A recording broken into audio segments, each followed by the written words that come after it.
আসসালামু আলাইকুম ভিউয়ার্স, আপনাদের মাঝে এক অসাধারণ টিপস নিয়ে আবারও হাজির হলাম। তো আপনার ফোনে কল আসলে ঠিক এইরকম অ্যানিমেশন ভিডিও হবে। তো আপনারা দেখতেই পাচ্ছেন।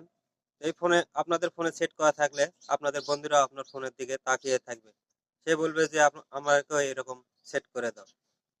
তো চলুন পুরোপুরি ভিডিওটি দেখে নেওয়া যাক যে কিভাবে এই অপশনটি আপনারা সেট করবেন। তো যারা আমার চ্যানেলে নতুন অবশ্যই আমার চ্যানেলটি সাবস্ক্রাইব করবেন এবং পাশে থাকা বেল আইকনটি বাজিয়ে দিবেন। প্রথমে যেতে হবে প্লে স্টোরে। প্লে স্টোরে গিয়ে সার্চে লিখুন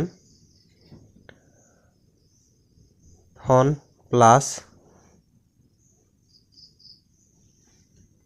প্লাস চিহ্ন দেওয়ার পর প্রথমে যে আসবে দেখুন ফোন প্লাস কন্ট্রোল অ্যান্ড কলস, এই অপশনটা ট্যাপ করবেন। করার পরে যে দেখতে পাচ্ছেন এই অ্যাপসটি আপনাদের ইনস্টল করে নিতে হবে।